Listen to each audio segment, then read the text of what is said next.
Невладината организација ХАМ од Делчево ќе поднесе представка до Уставниот суд со која ќе бара да ја преиспита одлуката за покачувањето на платите на функционерите. Според ХАМ, вака донесената одлука не само што не е коректна, туку е и дискриминирачка. Ние како граѓански сектор, како ХАМ и како македонска платформа против сиромаштија сериозно размислување да поднесеме представка до Уставниот суд, не да ја поништи својата одлука, туку да ја преиспита и да ја прилагоди на реалниот живот во Република Северна Македонија.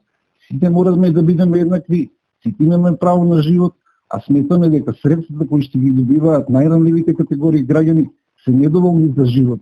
Ние разбираме дека имаат сите потреба од квалитетен живот, меѓутоа да погледнат и на другата страна. Ова според Биковски најдобро го покажуваат бројките изразени во реално покачување за најсиромашните категории граѓани. Кога се покачува помошта за самохраните родители, корисниците на гарантиран минимален приход се покачува согласно трошоците на живот. Имаме покачување од некои 15% или 600-700 денара по семејство.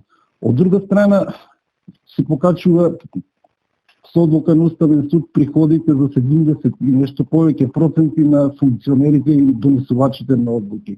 Да не се лажеме, основите така и да речеме помеѓу 90 и 120 000 денари, додека на корисниците на гарантиран приход или помош е 4.000 до 5.000 денари.